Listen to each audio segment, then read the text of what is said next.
¿Qué nos falta como sociedad? Si no hay salud y si no tienes que comer, Bye. ya lo demás no importa. Pero después me comparo con mi mamá. Esa habilidad de pasar como de los estados de ánimo o del estado adverso al estado esperanzador. Libertad. ¿Cuál es tu peor decisión? Pero eso es romper inercias complicadas. Necesitas de talento. ¿Cómo pintas el futuro?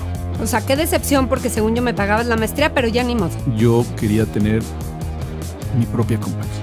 ¿Cuál es esa parte vulnerable que tienes como líder? Llegaste a Buena Banda He for She, un podcast especial de grandes aliados, presentado por General Motors.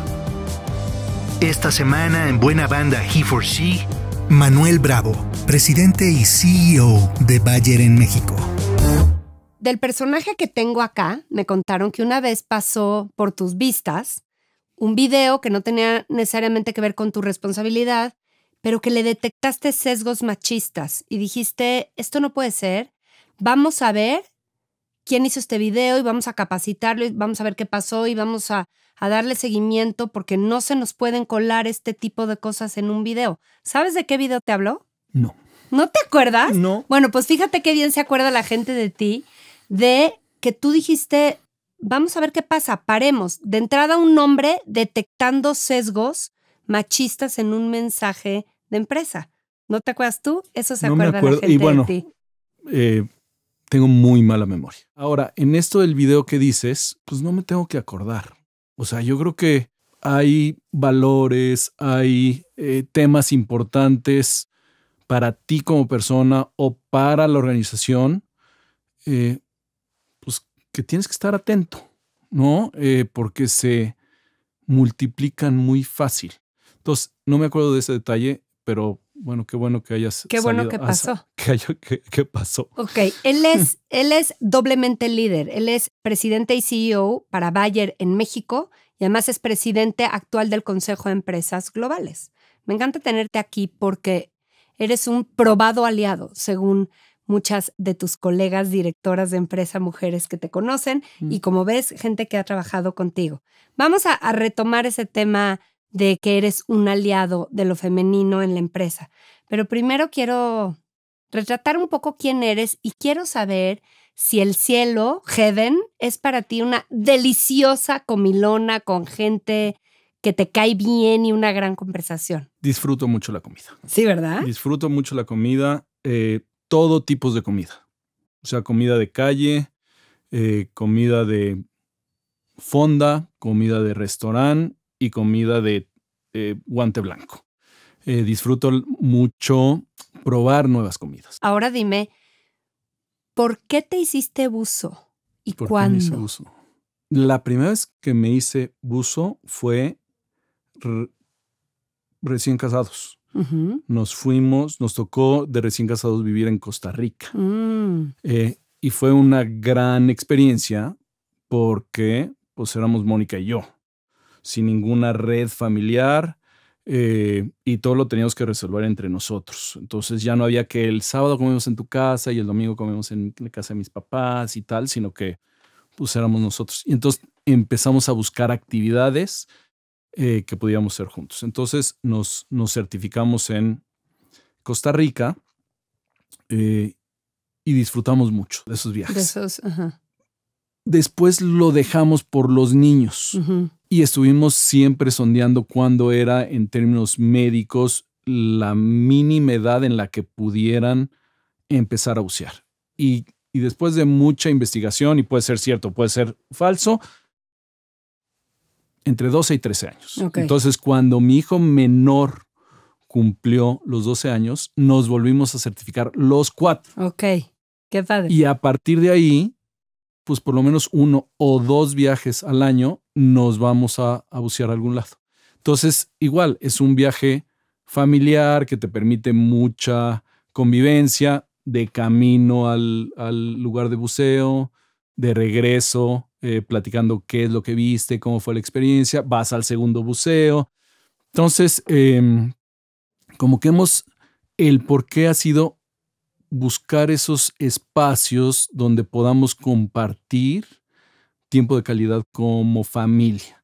Entonces, uno es buceo. Últimamente hemos estado haciendo mucho hiking, ¿no? O sea, la naturaleza muy importante. Caminando y te encuentras cascadas o cañones o lo que sea.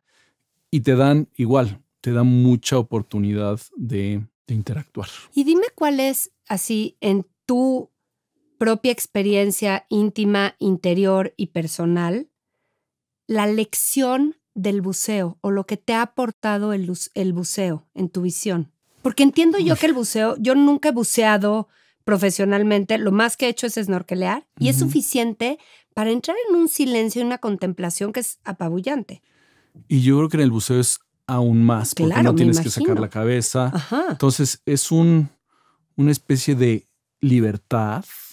Yo creo que todos los seres humanos, o por lo menos yo, siempre quise volar, ¿no? Me decían, ¿qué superhéroe quieres ser? Pues alguno que vuele, ¿no? Me parece así como una cosa espectacular. No tengo las agallas para aventarme en ese traje de ardilla en el que vuelan, pero sí tengo para bajarme y sientes la ingravidez, das vueltas. Entonces es como una especie como que estás en una libertad volando y además después se te aparece un tiburón o una mantarraya o un pez payaso, lo que tú quieras.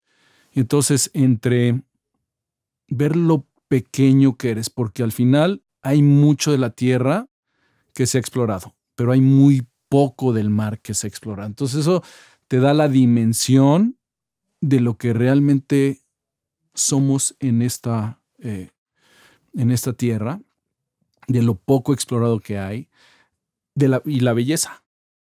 O sea, un agua cristalina y poder ver a 30, 50, 60 metros es apabullante. Además del silencio, además de... y la libertad. No había pensado yo que era como volar. Es como volar. Es como volar. Claro que es como volar. Sí, porque no tienes ninguna atadura a nada. Te vas para arriba, te vas para abajo, das vueltas, das para... Es una linda, linda, linda sensación. Qué maravilla. Sí. No lo relacionarías con tu perfil disciplinado, eso. Yo te diría que sí, pero después me comparo con mi mamá y digo, no, ese es un perfil disciplinado. ¿De plano? Y yo creo que lo poco disciplinado que soy viene de esa parte de... ¿Por qué? ¿Cómo era? Es. Sí. Pero de niño me imagino crecer, o sea, en plan gendarme. Era de tomarme la lección, por llamarlo de alguna manera, antes de cualquier examen. De revisarme la tarea, yo siempre me metió a deportes desde muy chiquito. Empecé con natación hasta que le dije, ya no quiero natación porque pues todos en la familia juegan tenis y me pasé al tenis y estoy hablando a los 8 años. Y ella fue la que me llevó a entrenamientos todos los días y después cuando entré a torneos, podía hacer el torneo en el lugar más lejano de la ciudad, que me traía la comida en el coche, comía en el coche, me llevaba, me regresaba. Y si eran 2 torneos la misma semana, era una matada. A mí se me hacía como algo normal. Así era la vida, así era tu vida. Cuando hoy me veo, digo, yo no lo hubiera hecho. O sea, y hoy la ves, tiene 88 años. Ay, qué maravilla. La acaban de operar de la cadera, porque se cayó y a esa edad es muy fácil que te rompes la cabeza del fémur. Y el fisioterapia le dijo, no, pues ese ejercicio sí tiene que hacerlo 1 hora diarios. Llegó a la semana, le dijo, ¿qué hizo? Pues hice el ejercicio. Es que ninguno de mis pacientes lo hace. O sea, ella sí es disciplinada, lo que sigue. Entonces, algo habré heredado. Cuéntame de estudiar fuera, de formarte fuera. Estando en una compañía global tan importante, ¿esa visión desde el estudio fue útil? Fue planeada, a ver, digamos. Yo estudié ingeniería química. Acá en la Ibero, ¿no? Acá en la Ibero. Y te diría no específicamente porque me gustara la química, sino porque dentro de mis planes yo quería tener mi propia compañía. Ok. Y entonces cuando en prepa decidiendo qué carrera estudiar, me encontré 3, 4, 5 personas que eran directores generales de compañías relevantes que eran ingenieros químicos. Aunque no fueran químicas las compañías. No eran químicas. No, de hecho, no eran químicas. Muchos no eran químicas. Y dije, pues esta es, ¿no? Se necesita matemáticas, me encantan las matemáticas. Se necesita análisis, me encanta eso. Química, no es tan química. Qué bueno, porque no es que me vuelva loco. Y entonces estudié ingeniería química. Porque dicen que es la más completa de las ingenierías. Porque dicen que es la ¿verdad? más completa, porque dicen que te permite como join the dots, ¿no? Ajá. Juntar los puntos. Y eso es un poco lo que me platicaron previo a empezar ingeniería química. Entonces, estudié eso y lo que seguí en mi plan para llegar o aspirar a tener mi propia compañía, en ese momento era mi propia compañía, era pues estudiar una maestría que te redondee. Ya sabes un poco de resolver problemas, de hacer análisis, y una maestría te podrá ayudar en términos de marketing, en términos de manejo de gente, en términos de finanzas, Uh-huh. En términos de innovación, en fin. Entonces, esa fue un poco el driver. Súper planeado. Súper planeado. Y hoy, chistosamente, diriges una empresa que tiene mucho de química y sí ves que esa formación planeada ha sido muy útil para el desarrollo de tu carrera. Muy útil. Y tengo además un par de experiencias como emprendedor. Uh-huh. A ver. Pues porque yo creo que el gusanito estaba. Ajá. Que te da idea de la relevancia que tienen todas las funciones. Sí. Cuando estás en una compañía o en un corporativo muy grande, no ves los recursos que están atrás para que sucedan las cosas. Uh-huh. Cuando eres un emprendedor, cada recurso es importante y cada función es importante. Entonces, cuando eres emprendedor, haces las funciones de abogado porque revisas el contrato. Haces las funciones de recursos humanos porque contratas, mantienes a la gente, la tratas de desarrollar, haces los planes de compensación, claro, muy alineados con lo que necesita la compañía en esa semana, casi. Sí, sí. Y lo mismo pasa con finanzas, con marketing, con servicios generales, ¿no? No es que tengas la visibilidad, Sí, lo sí. haces. Pero tú fuiste emprendedor antes Yo de fui tu durante. posición ahora o durante. O sea, a ver. terminé ingeniería química, me entrevisté con diversas compañías y la que me llamó la atención, porque dos amigos míos, ingenieros químicos, estaban ahí. Y me dijeron, hombre, te vas a divertir muchísimo, está increíble. Y además, si haces buen trabajo, hay una política que te ayudan con el pago de la maestría. Anda. Y dije, no, bueno, pues de aquí soy. Y pues de ahí fui. Y esa compañía era Monsanto. Ahí empecé como trainee. Fíjate. Empezando mi carrera profesional. 1 de enero de 1994. O sea, es tu gran casa Monsanto. Y déjame, te digo por qué es mi gran casa. Y muchos, es como mi nave nodriza. Porque a los 2 años dije, bueno, ya me aceptaron en la escuela que quiero ir, pues ya me voy. No hay presupuesto. Espérate 1 año. Dije, no me puedo esperar 1 año. Estas escuelas, pues o lo tomas o lo dejas. Estamos hablando de Kellogg. Y ya lo tomé. Estamos hablando de Kellogg. Entonces, no te preocupes. Yo renuncio, tan amigos como siempre, y... O sea, qué decepción, porque según yo me pagabas la maestría, pero ya ni modo. No, pero conociendo, pues la compañía estaba en un momento, pues no fácil. Era un programa, no se podía cumplir. Ni modo. Ni modo. Entonces, busqué beca, me fui. A la mitad de la maestría, porque es de 2 años, regresaron conmigo y me dijeron, oye, te podemos pagar el 2º año. Bien. ¿Dónde firmo? Y regresas con nosotros. Y regresas con nosotros. Entonces, terminé la maestría. Qué padre. En el 2018, Bayer compró a Monsanto. Entonces, hoy estoy en Bayer. Entonces, cuando sumas los pedacitos, ya casi voy a cumplir 25 años en el mundo corporativo. Yo diría como 6 años en el mundo empresarial. Este on y off, ¿cómo te ha de haber aportado, como dices, ser emprendedor a la compañía y también haber estado empleado? Seguramente le aportó a tus emprendimientos, por supuesto, ¿no? Y sigue interesándome lo nuevo. Sigue interesando nuevos modelos operativos.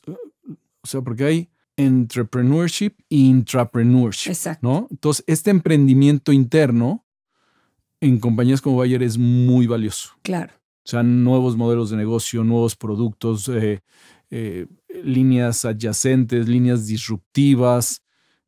Y eso sigue siendo tu perfil principal. Sí. Ahora, ¿cómo me voy a meter a la parte difícil? El año pasado para Bayer fue un año muy complicado, ¿no? Uh-huh. Muy publicado, todo el tema de los números, del recorte y tal.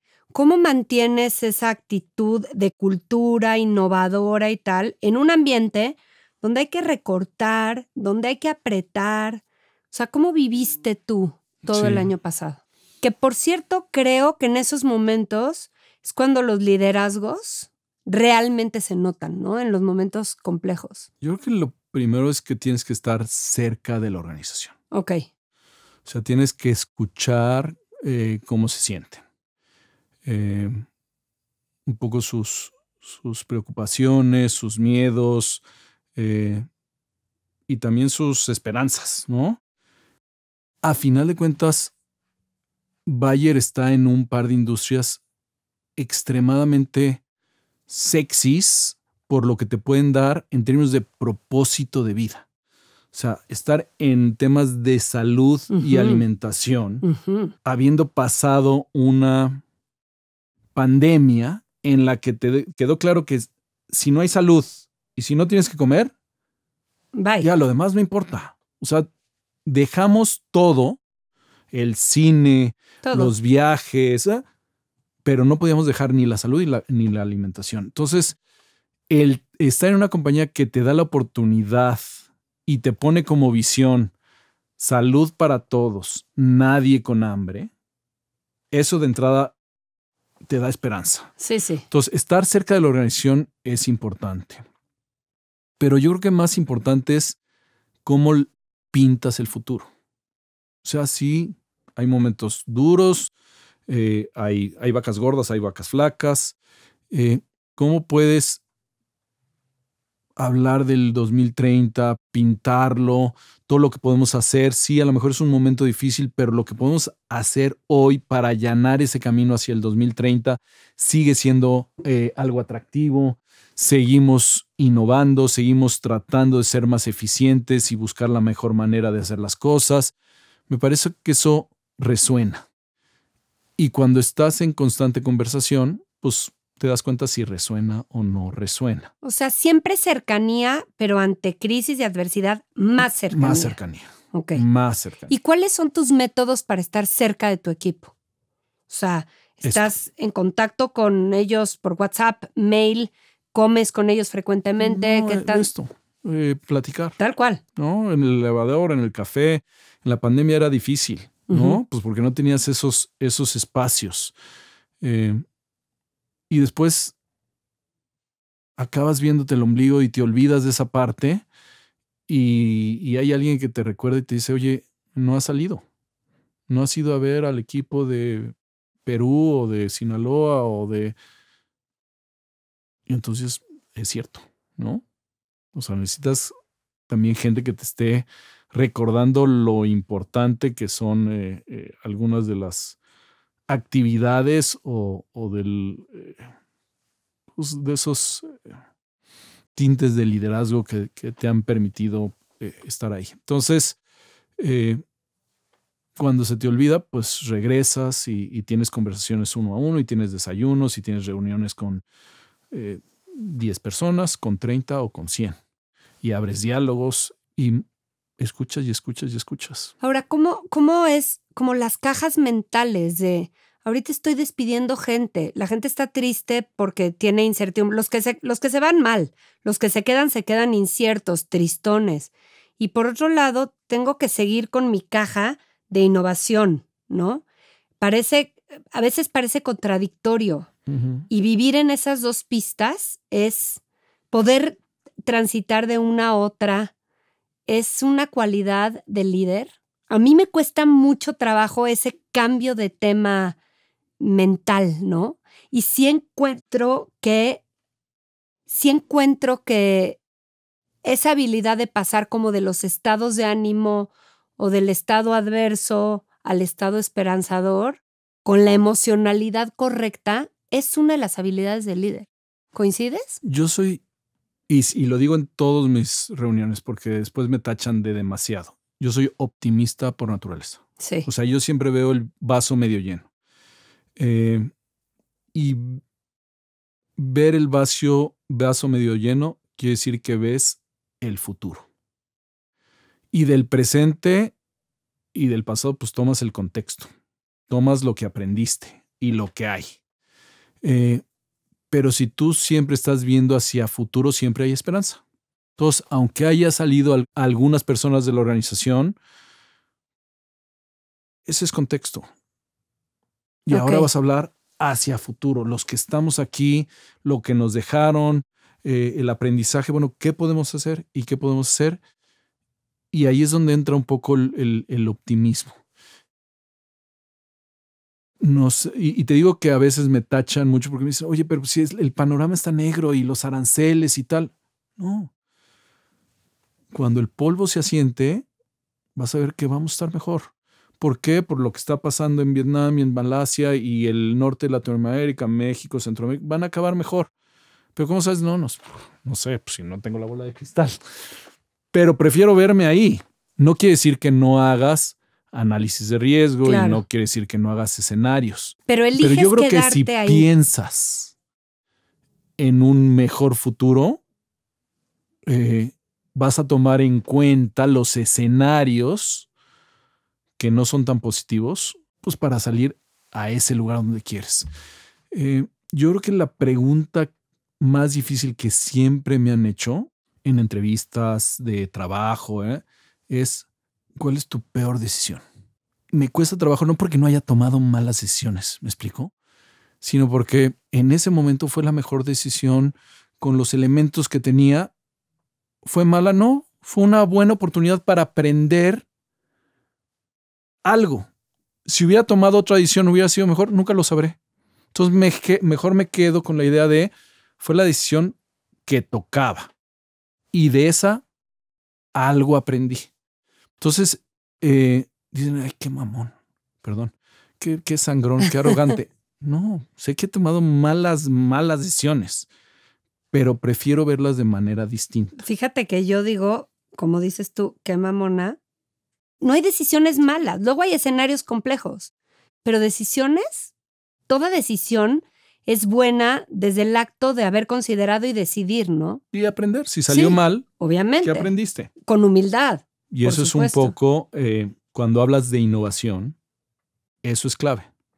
Y eso es un poco lo que estamos trabajando hoy en la compañía, que se sientan en un ambiente psicológicamente seguro para proponer cosas nuevas y que se equivoquen. Está bien. Que aprendes y vuélvelo a intentar. Ahora, vamos siendo realistas. No es fácil. Toda la vida han dicho, pues sacar 5 de calificación, pues no es bueno. Exacto. Quiere decir que te equivocaste. Entonces, que llegues a una chamba y, hombre, intenta este nuevo modelo de negocio. ¿Y si me equivoco? ¿Y si saco 5 de calificación? Sí. No está tan fácil. Entonces, trabajar en esa mentalidad de probemos, aprendamos y sigamos adelante, veamos el futuro. No es fácil, pero lo necesitas instaurar muy fuertemente si realmente quieres ser una compañía de innovación. General Motors sabe que si los hombres no se suman a la iniciativa de género, las cosas no avanzan. Por eso, General Motors de México, que este año cumple 90 años de legado en nuestro país, se une a esta conversación. Oye, aquí se sientan muchas mujeres a las que se les nota su parte vulnerable, como insegura. Uno, porque lo hemos verbalizado mucho, ¿no? El tema del síndrome del impostor, etcétera, etcétera. ¿Tú te acuerdas de ti en todo esto que me narraste increíble, inseguro? Cuando eras un chamaco que empezabas a trabajar. O sea, hoy eres un liderzote. ¿Tú te acuerdas de esas inseguridades? ¿O hoy todavía hay cosas que te hacen dudar mucho? ¿Cuál es esa parte vulnerable que tienes como líder? ¿O no? No, si eres sí, bien sí, seguro. no, seguro no. Porque al final de cuentas, todas las decisiones tienen sus cosas buenas y sus cosas malas, ¿no? Si no, no es una decisión difícil. Pero te quitan el sueño. De pronto dices, es que a veces cuando decido sí duermo muy mal antes o sea... Cuando antes de tomar la decisión es difícil. Uh-huh. Y antes de tomar la decisión soy muy estructurado y muy analítico en tratar de entender los pros y contras de cada uno de los diferentes caminos. Y eso probablemente sí no sé si quitar el sueño, pero me ocupa y me preocupa. Una vez que está tomada la decisión, está tomada la decisión. Ok. O sea, ¿por qué? Porque ya no hay vuelta atrás. Okay. O sea, ya definiste, ya le diste el suficiente en pensamiento y tal. Y eso me parece que ha sido a través de mi carrera profesional. Ok. Unas más difíciles que otras. Y te puedo decir, moverme cuando salí la primera vez de Monsanto. No para la maestría, sino para hacer el primer emprendimiento. No nomás era cambio de trabajo. Era cambio de ciudad. Era cambio de casa, obviamente. Mi mujer, Mónica, estaba embarazada de 5 meses. Y entonces aquí teníamos seguro de gastos médicos mayores y obviamente en Miami no. Era cambio de ginecólogo y nos costó muchísimo trabajo encontrar un ginecólogo en Miami que te diera confianza. No, déjate confianza, que quisiera tomar porque llevaba 5 meses de embarazo. ¿Era primer embarazo? Primer embarazo. Y ahí te aventaste y entonces eran a emprender. 5 o 6 cosas que todo el mundo me decía, no, pero es que no se va a volver a presentar una oportunidad así. No sé si, imagínate que era mis primeras decisiones en ese sentido. Y te puedo decir, ese análisis lo hice en Excel. Pros y contras de uno, pros y contras de otro, familia, hijos, qué va a pasar. Y el Excel lo haces como backup para una decisión que ya la tomaste en tu intuición, en tu panza, claro. Bien, atreverse a decidir. Ahora, vamos a hablar ahora sí de cómo eres aliado. Bayer es una compañía que ya es una compañía promujer, feminista, moderna, como quieras llamarla. Además, tú representas en el Consejo de Empresas Globales a muchas empresas, muchas de las transnacionales que están en estos discursos. Uh-huh. Pero cuando para ti siempre fue natural esta postura, ¿cuándo cobró más valor o más importancia? ¿Y cómo ejerces tu ser un promotor de la perspectiva de género? Te eché como 5 preguntas en una. Sí, como 5 y no sé por dónde empezar. Pero yo creo que empezaría por como que la practicidad, uh-huh. ¿no? ¿Y a qué me refiero con esto? Creo que para que las cosas sucedan necesitas de talento. El talento pues no tiene que ver con género, el talento no tiene que ver con nacionalidad, el talento tampoco tiene que ver con edad. Necesitas, para lograr lo más posible, pues entre mayor diversidad y perspectivas tengas en una decisión, más robusto va a ser el plan. Más rico. Y en algún momento te encontrarás que pues no todos tienen que ser ingenieros agrónomos, aunque tu compañía venda productos del campo, te hace bien tener algún economista y te hace bien tener algún ingeniero en robótica y en electrónica y te hace bien tener alguna persona que no sea del mismo país. Y después te das cuenta que entre esas diversidades, pues la más clara es hombre y mujer. Te hace bien tener hombres y te hace bien tener mujeres. Y además te das cuenta que si, siendo práctico y pragmático, el 50% del talento que hay afuera es mujer y 50% es Exacto. hombre, ¿no? Entonces, digamos que por términos prácticos, tú tienes que abrirte al talento de cualquier género. Esa es totalmente guiada por números. Uh-huh. Cuando empiezas a ver esto, y además muy bendecido, he estado rodeado de mujeres muy entronas, muy disciplinadas y muy inteligentes. Desde mi mamá, pero también mi esposa y mi hija. Y algunas jefas que tuve y muchas colegas de trabajo.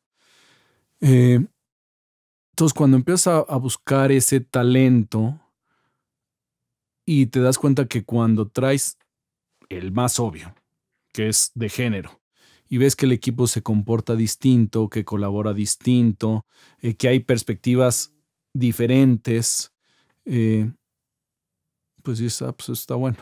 Y cuando lo soportas con estudios que te dicen que después de 5 años un consejo de administración más diverso te da entre 10 y 15% de resultado adicional y tal, pues dices, pues sí. Entonces, hay una parte muy pragmática y práctica de decir 50% y 50%, pues ¿por qué me voy a limitar a la mitad? Sí, no renuncies al 50% del talento que podrías tener. Y después, como compañía, siendo muy pragmático, ¿qué quiero? Los mejores resultados. Y estoy dándome cuenta que un equipo diverso en términos de género me da esas características diferentes, pues tampoco me voy a negar a eso. Y eso te empieza a llevar a meterte en ese tema y decir, ¿y por qué no está sucediendo? Uh-huh. Si suena tan lógico, ¿por qué no pasa en la realidad? ¿No? Y entonces vas a tu fuerza de ventas y te das cuenta que en algunas áreas 95% son hombres. ¿Por qué? No, pues es que el campo es muy duro y porque es un ambiente muy machista. Y entonces lo que oyes en plantas, en el taller mecánico o en el taller de mantenimiento o en campo, son excusas. Y entonces te lo acabas poniendo como reto, decir, a ver, yo necesito lograr profesionalmente, pues que se den cuenta que lo más práctico y lo más pragmático es que tengan todo el pool de talento y ayudar a que eso suceda. Entonces, eso desde el punto de vista profesional. Pero eso es romper inercias complicadas. Pero te das cuenta, conforme te vas metiendo a eso, que hay inercias culturales, hay inercias sociales y hay temas de género. Y esto que dices del síndrome del impostor no es una invención, es una realidad. Uh-huh. Cuando yo tengo personas en mi equipo capaces de aspirar a una posición y veo la actitud de mis candidatos hombres y la actitud de las candidatas mujeres. Las mujeres no levantan la mano, la se mujer echan para dicen, atrás. No estoy lista, me falta esto y esto y esto. Entonces me voy a esperar unos 2 años para estar lista. Y el candidato hombre ni se lo cuestiona. Dice, voy, ya aprenderé. Qué padre. Y tienes que trabajar a decirle, nadie está listo. Para una nueva posición, nadie está listo. Si tú quieres llegar siendo la estrella que eres hoy, pues no.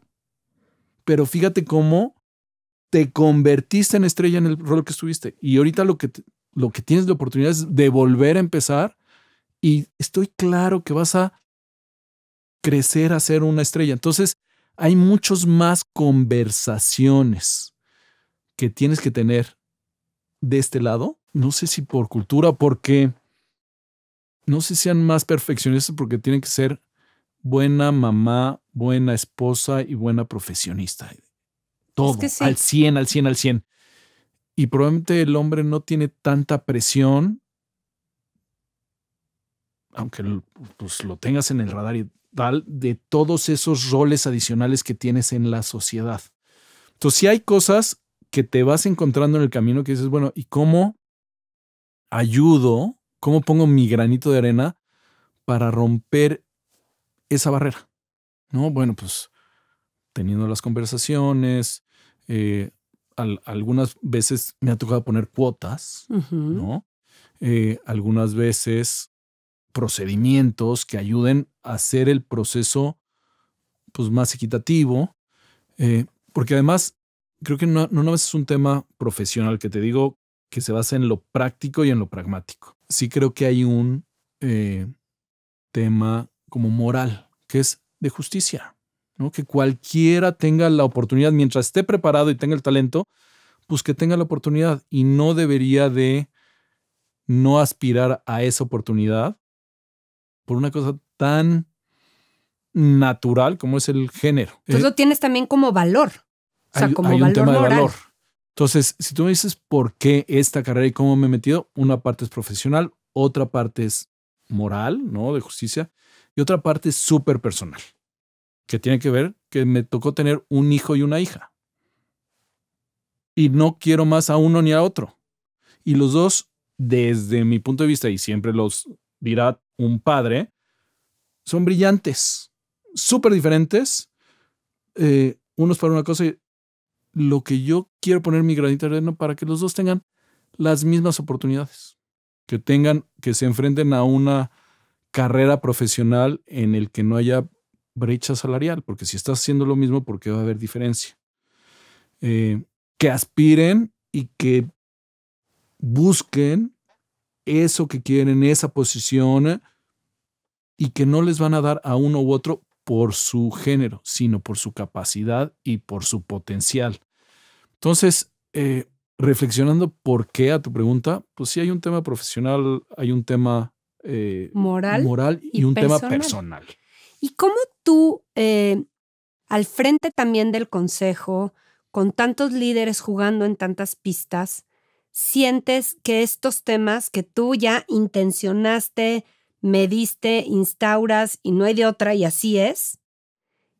¿Qué nos falta como sociedad y como sociedad empresarial de entender de esto? A la gran mayoría. ¿Cuál será lo que no acabamos de captar? Es que yo creo que no es un tema de empresa. Ok. Yo creo que es un tema de sociedad, de cultura, porque quieras que no, pues tiene que ver con el rol de la mujer en la cultura mexicana y en la hablemos de la cultura mexicana, pues tiene un rol en la familia muy importante, tiene un peso, no nomás el criar a tus hijos, sino cuidar a tus padres, la casa. Hay un halo ahí todavía que tenemos que ir desarticulando de cuál es el rol del hombre y cuál es el rol de la mujer en la sociedad, en la familia y en el trabajo. Entonces no es una cosa de las empresas. Las empresas te pueden ayudar a lidiar con esos temas de sociedad. Entonces, sí, la que va normalmente al Festival de los Niños del Día de las Flores es la mamá. ¿Hay algo que como empresa pueda hacer? Seguramente no. ¿Le voy a quitar el gusto a la mamá de ir a ver a sus hijos cantarle? Pues no debería. Entonces, ¿qué? Pues dale flexibilidad para que vaya, y seguramente conociéndolas, pues van a hacerlo de otra manera y van a tener la suficiente eficiencia para llegar al resultado. Porque a ti como empresa deberían de interesarnos el resultado y el objetivo. ¿Cómo se hace o cómo no? Pues es de cada persona. Pero digamos que tienes tantita responsabilidad también como empresa en tu rol de moldear estos paradigmas sociales, ¿o puedes contribuir? Para moldear los paradigmas. Porque dices, el origen está en la sociedad, repercute en la empresa. Pero si la empresa pone condiciones para que esas mujeres talentosas crean más en sí mismas, se avienten, etcétera, ¿no? Capacitación, flexibilidad, todas las miles que podemos hacer, eso puede ir regresando a lo social de manera más progre, más abierta. No pensaría que es el centro de la estrategia, porque no es el rol de la empresa. Creo que puede ayudar en el cambio de mentalidad de las personas, tanto de hombres como de mujeres. Si aquí en Bayer lo vivimos así, pues ¿por qué no lo podemos vivir en otros ámbitos de nuestra vida? Uh-huh. ¿Y por qué no se lo puedo compartir? Pues a mis amistades y familiares. Exacto. Y ir creando esa ola en la que se vea que hay una mejor forma de hacer las cosas. Exacto. ¿No? Que a todos conviene, pero porque yo ahorita creo dijiste. Que es más, como empresa, lo que tienes que buscar es entender esas realidades culturales, esas realidades de la sociedad y tratar de ponerte a un nivel suficientemente bueno para mantener a tu talento, Uh-huh. tanto masculino como femenino. Uh-huh. O sea, porque al final, regresando a la parte profesional, siendo práctico y pragmático, yo no quiero perder ni un hombre ni una mujer que sean talentosos, que entiendan la empresa, que sepan lo que buscamos y que hayan sido exitosos. Y que le aporten valor. Y que le aporten valor y que generen valor. Entonces, ¿cómo hago para que se mantengan? Si eso significa ser flexibles con el festival, bien. Y si eso significa cambiar y tener una ausencia de maternidad y una ausencia de paternidad para que esa liga entre el padre y el hijo empiece desde los primeros días y que el papá asuma un diferente rol en la familia, pues hagamos ya. Entonces ahora nuestra política es: acabas de ser papá, 2, 3 meses a tu casa. Wow. No, pero es que nada. ¿Es obligatoria la licencia paternidad? Sí, no. La de maternidad tampoco es obligatoria. Claro, pero todas la toman, ¿no? Todas la toman. Pero promueves Pero es mucho opcional. que sí se vayan los papás. Pero es opcional. Sí, claro. La de paternidad también es opcional. Pero tú presionas. Pues se busca y es reciente. Vamos a ver cómo va? Prospera, pero es un poquito a tu pregunta.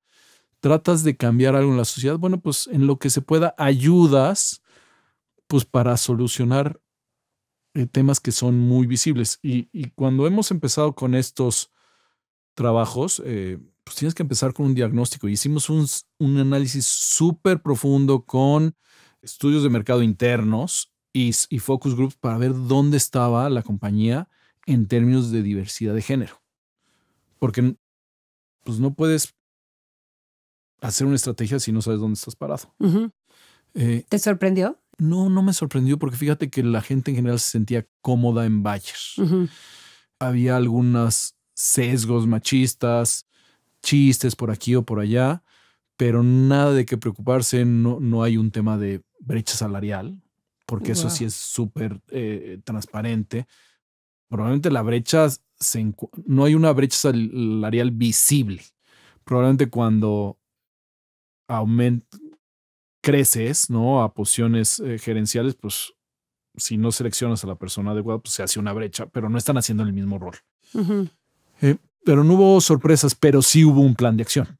O sea, ese diagnóstico generó un plan de acción porque son temas que se olvidan muy, muy rápido. Entonces, sí, que hay que medir y que... Medir uh-huh. y concientizar y hacer planes y seguir haciendo. Entonces, ese nos ayudó como para lanzar. Tenemos un grupo que se llama Grow, que es liderazgo de mujeres, que te ayuda a ir tocando esos puntos finos desde el síndrome del impostor, pasando por mejores prácticas en la vida familiar o en la vida profesional, de mentoring, de coaching. Y creo que no es una cosa que se resuelve del día a la noche, a la mañana, sí. Pero por algo hay que empezar. Me gustó como dices, cambiar la mentalidad de mujeres y de hombres. Y sí, coincido. El objetivo de las empresas es dar resultados, crecer, aportar económicamente, todo lo que ya sabemos. Si de rebote transforman, bien, ¿no? Para terminar, quiero que me digas, si tu hija y tu hijo, ambos, tuvieran que tatuarse una virtud que han aprendido de su papá, ¿cuál sería? La que tú quisieras que se tatuaran. Yo creo que la que me encantaría que se pusieran sería integridad. Y define integridad. Hacer lo correcto. Ser una buena persona. Ser honesto, ser transparente, ir en contra de temas de corrupción. Y por eso la parte moral de justicia me es importante. Entonces, esa palabra creo que conlleva muchas cosas. Y sería para mí el valor más importante. Bueno, entonces, si se lo tatúan, ojalá. Te encargo que no los mates porque sería algo bueno. Gracias por estar acá. No, muchísimas gracias a ti por la invitación. Escuchaste Buena Banda He for She, traído hasta ti por General Motors.